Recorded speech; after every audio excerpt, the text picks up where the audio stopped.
Hello guys, this is Gaurav Singh. आपसे स्वागत है हमारी एक और इंटरेस्टिंग वीडियो में। तो फाइनली आज की वीडियो में हम क्या पढ़ने वाले होंगे, तो बेसिकली आज की वीडियो में आप सबका स्वागत है। प्रारंभ सीरीज में केमिस्ट्री का फर्स्ट चैप्टर होने वाला है, ठीक है।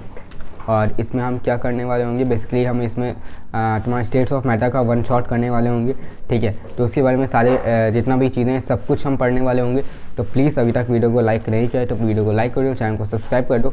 और इसके जो नोट्स होंगे, हैंड रिटन नोट्स जो होंगे, वो तुमको लिंक डिस्क्रिप्शन में मिल जाएगी टेलीग्राम ग्रुप पे, ठीक है। वहाँ पे आराम से जाके ज्वाइन कर सकते हो और वहाँ से तुम इसे डाउनलोड भी कर सकते हो, ठीक है। और इंस्टाग्राम पे फॉलो करना मत भूलना अगर कोई भी डाउट है, ठीक है। वहाँ पे तो सारी चीज़ें जितनी भी अपडेट होती है वो इंस्टाग्राम पे ही मिलती हैं और बाकी जो जितना मटेरियल रहता है वो तुमको टेलीग्राम पे मिलता है। तो प्लीज़ दोनों पे जाके फॉलो करना मत भूलना। तो चलो आज की वीडियो को शुरू करते हैं किसी की देरी ना करते हुए। तो लेट्स बिगिन।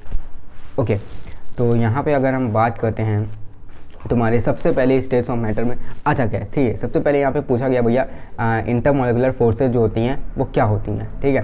तो देखो, the forces between the interacting particles is known as intermolecular forces, ठीक है।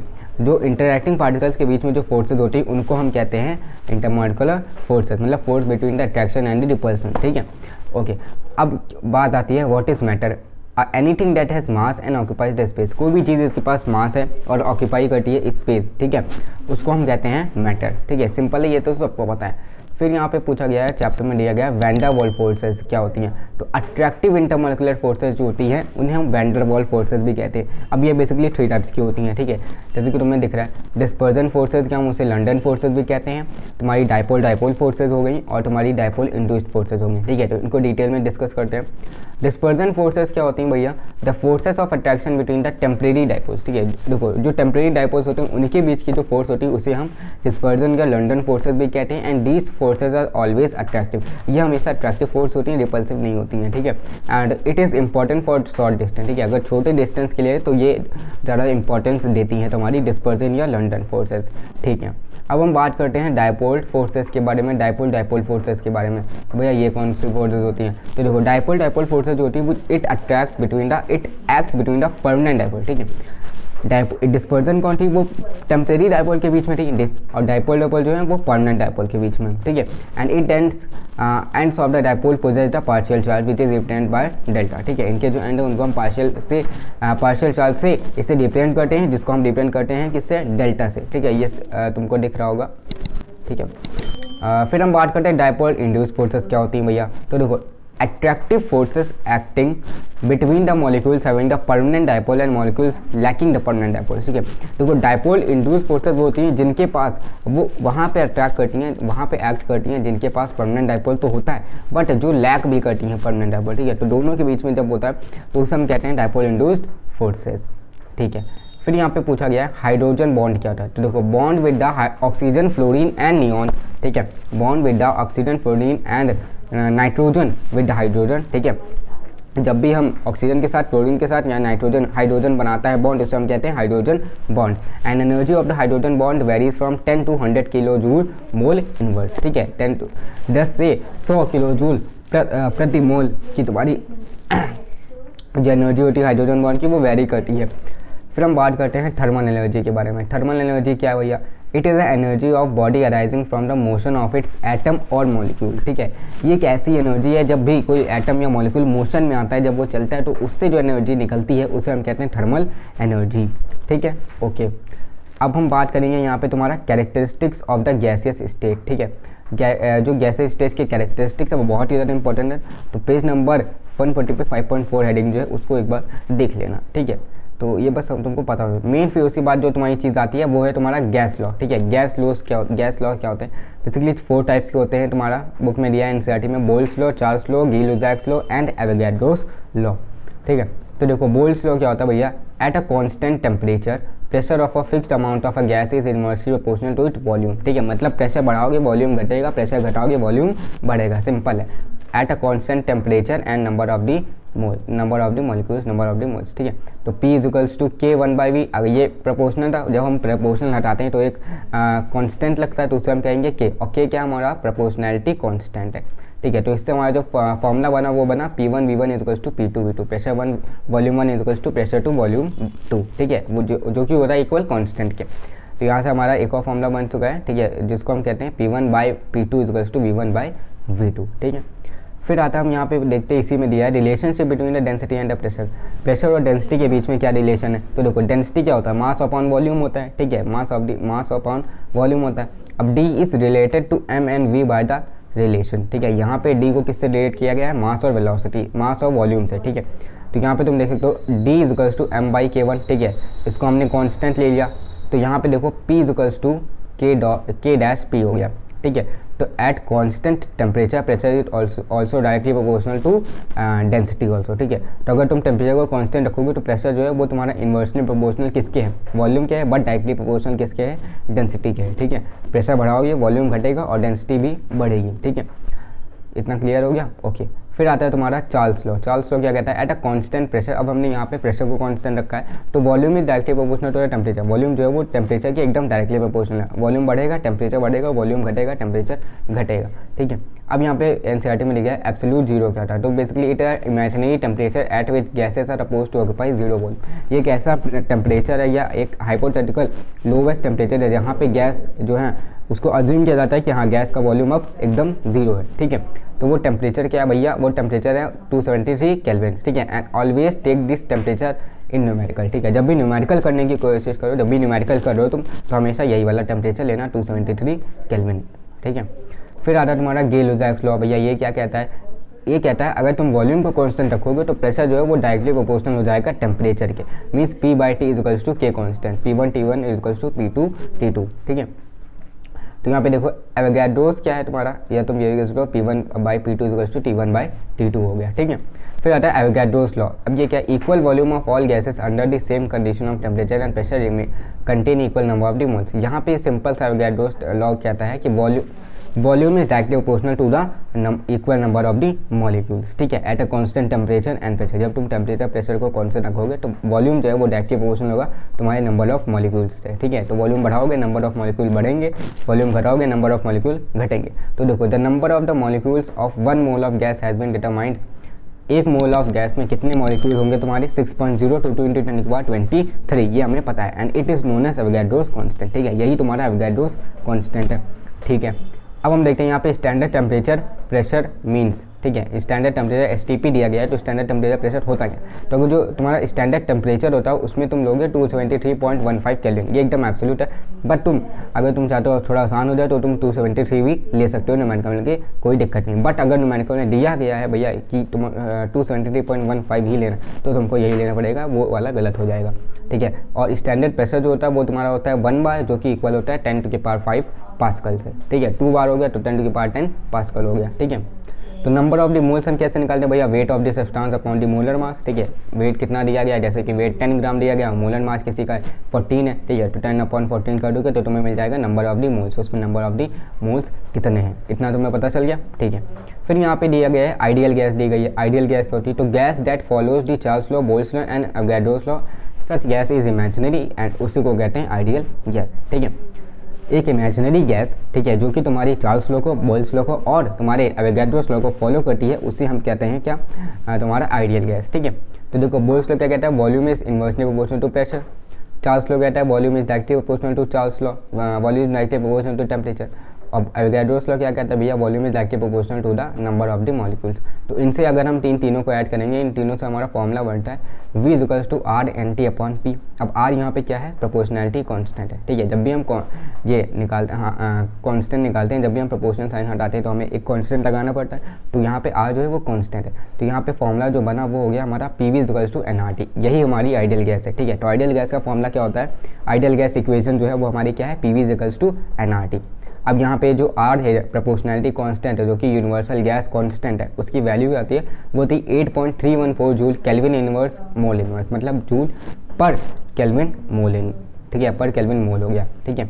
R की वैल्यू हो गई 8.314 joule kelvin inverse mole inverse, ठीक है। तो यहाँ पे कंबाइंड गैस लॉ जो है वो तुम्हारा क्या निकल के आता है, कंबाइंड गैस लॉ बनेगा इससे P1 V1 upon T1 is equals to P2 V2 upon T2। Pressure 1 into volume 1 upon temperature 1 is equals to pressure 2 into volume 2 upon temperature 2। यही तुम्हारी क्या है, कंबाइंड गैस लॉ। कोई पूछे आइडियल गैस लॉ क्या है, आइडियल गैस इक्वेशन वो होगी तुम्हारी PV is equals to nRT। Combined gas law क्या है, P1 V1 T1 is equals to P2 V2 upon T2, ठीक है, P2 V2 अपॉन T2। फिर आता है तुम्हारा density and molar mass of a gaseous substance के बीच में क्या रिलेशन है, ठीक है। तो डेंसिटी क्या है भैया, देखो ये n/v, ठीक है, number of the molecules upon the volume, ठीक है, मास बाय वॉल्यूम हो गया तुम्हारा, और मोलर मास क्या है भैया P/RT, ठीक है। तो रिप्लेसिंग n/m/m, ठीक है। नंबर ऑफ द मॉलिक्यूल्स को हम कैसे निकालते हैं, molar mass upon the mass of the substance upon the molar mass, ठीक है। तो स्मॉल m क्या है तुम्हारा वेट है, उसका मास है, और m क्या है मोलर मास है, ठीक है। तो अगर इसको तुम इधर लिख दोगे तो ये क्या हो जाएगा, मास बाय वॉल्यूम क्या होता है, डेंसिटी होता है, पता चल गया हमें। तो ये क्या हो गया, इधर हमारा क्या था P/RT था, ठीक है। तो हमने यहाँ पे देखा ये हो गया हमारा m/v क्या हो गया, डेंसिटी हो गया, मास बाय वॉल्यूम डेंसिटी होता है ना, तो ये d/m हो गया, और इधर हो गया P/RT। अब यहाँ पे d क्या है, डेंसिटी है, तुम्हें पता है। तो हमारा मेन फॉर्मूला निकल के आया, जब तुम इसको क्रॉस मल्टीप्लाई करके करोगे d इधर चला जाएगा, ठीक है, तो m इधर आ जाएगा, ठीक है। तो जब तुम इसको पूरा करोगे सॉल्व, तो ये तुम्हारा निकल के आएगा मास इज इक्वल्स टू, अगर तुम्हें मोलर मास निकालना है किसी भी सब्सटेंस का, गैसियस सब्सटेंस का, तो तुम क्या करोगे, उसकी density into proportionality constant into temperature को मल्टीप्लाई करके उसके प्रेशर से डिवाइड करोगे, तो तुम्हारा क्या आ जाएगा, मोलर मास आ जाएगा उस गैसियस सब्सटेंस का, ठीक है। अब यहाँ पे दिया गया Dalton's law of partial pressure, भैया ये क्या कहता है, तो सिंपल ये कहता है total pressure exerted by the mixture of the non reactive gas is equal to the sum of the partial pressure exerted by the individual gas, ठीक है। इसका मतलब है जो भी मिक्सचर ऑफ द गैस में जो टोटल प्रेशर निकल रहा है वो किसके इक्वल होता है, sum of the partial gas exerted by individual gas, ठीक है। Sum of the partial pressure, एक इंडिविजुअल गैस जितना पार्शियल प्रेशर निकालती है उन सबका सम जो है वो किसके इक्वल होता है, total pressure exerted by the mixture of the gases, ठीक है, समझ आ गया।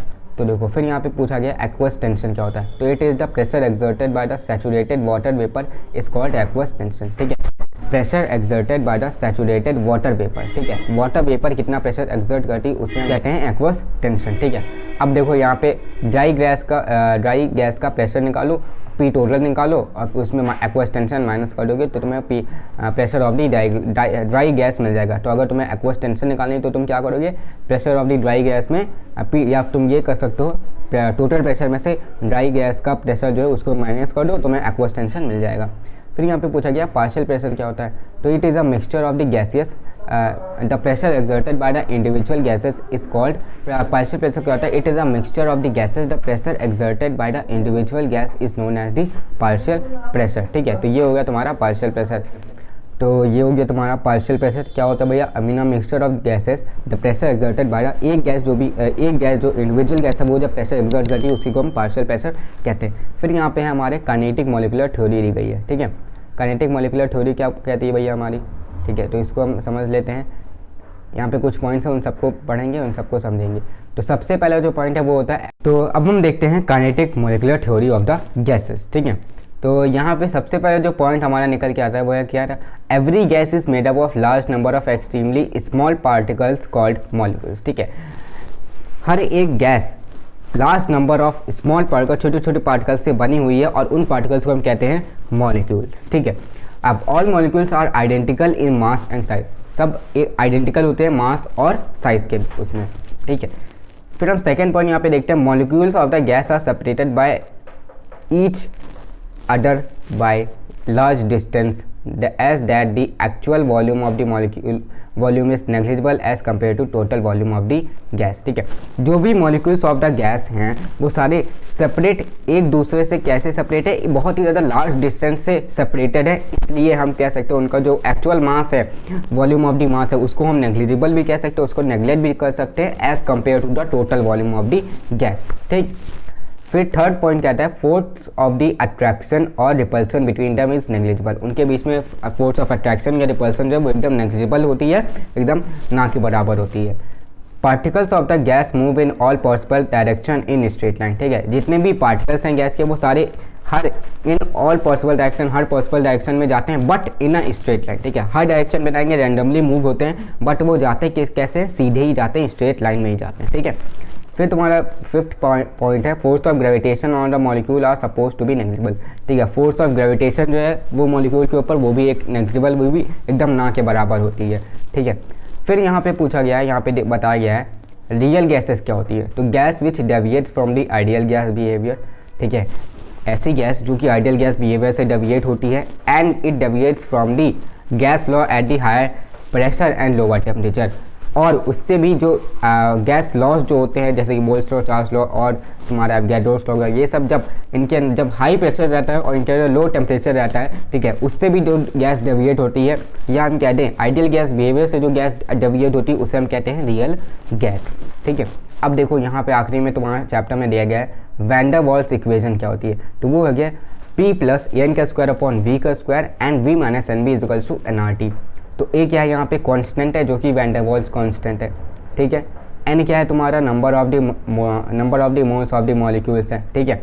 बी क्या है तुम्हारा volume occupied by the 1 mole of molecule, ठीक है। 1 मोल ऑफ मॉलिक्यूल का वो कितना होता है 6.02 × 10⁻23, ठीक है। उसके बाद जो तुम्हारा वी है वो क्या है तुम्हारा total volume of the gas है, पूरी गैस का जो वॉल्यूम है उसे हम कहेंगे वी। तो ये तुम्हारी वैन डर वाल्स इक्वेशन है P प्लस एन का स्क्वायर अपॉन वी का स्क्वायर, और ये हो गया V minus n b NRT हो गया। फिर आता है तुम्हारा लास्ट टॉपिक जो है वो है कंप्रेसिबिलिटी फैक्टर। कंप्रेसिबिलिटी फैक्टर क्या भैया, deviation from the ideal gas behaviour can be measured in terms of compressibility factor. Basically compressibility factor जो है वो तुम्हारा रेशियो होता है किसके बीच में, PV और NRT के बीच में। PV को जब तुम NRT से डिवाइड कर दोगे तो तुम्हें कंप्रेसिबिलिटी फैक्टर मिल जाएगा। तो आइडियल गैस के लिए जो तुम्हारा कंप्रेसिबिलिटी फैक्टर जो होता है जिसको हम जेट से भी रिप्रेजेंट करते हैं वो तुम्हारा इक्वल टू 1 होगा, ठीक है। अगर तुम्हारा कंप्रेसिबिलिटी फैक्टर जो है वो इक्वल टू 1 नहीं आया, ठीक है, अगर जाता है कम है तो तुम्हारा वो रियल गैस में होगा, ठीक है। अब यहाँ पे ये भी पॉइंट है भैया ज़्यादा है कम है तो उसमें क्या होगा, तो अगर जेट की वैल्यू तुम्हारी 1 से ज़्यादा है तो तुम्हारी जो गैस है वो पॉजिटिव डेविएशन तो शो करेगी, लेकिन इसका मतलब ये है जितना वो शो कर रही है उससे कम ही एक्सपेक्टेड, उससे कम ही कंप्रेसिबल होगी। अगर वो जेट की वैल्यू 1 से कम है मतलब वो नेगेटिव है तो वो नेगेटिव डेविएशन शो करेगी, तो इसका मतलब है वो जितना शो कर रही है उससे थोड़ा ज़्यादा ही कंप्रेसिबल हो जाएगी वो गैस, ठीक है। तो फाइनली यहाँ पे हमारा चैप्टर जो है वो कंप्लीट होता है तुम्हारा स्टेट्स ऑफ द मैटर, ठीक है। फर्स्ट हमारा जो केमिस्ट्री का लेक्चर वो कंप्लीट होता है। नेक्स्ट लेक्चर में हम क्या पढ़ने वाले हैं, इक्विलिब्रियम, ठीक है। तो I hope you all like the section. अगर पसंद आया तो प्लीज़ वीडियो को लाइक कर देना, चैनल को सब्सक्राइब कर देना, और स्क्रीन पर दिख रहा है तुमको सपोर्ट करना चाहते हो सपोर्ट कर सकते हो तो सपोर्ट कर सकते हो।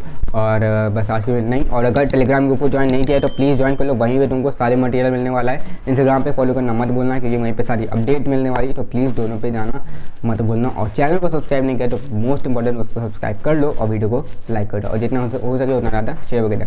तो चलो मिलते हैं किसी नेक्स्ट वीडियो में। टिल देन जय भारत, जय हिंद, बाय।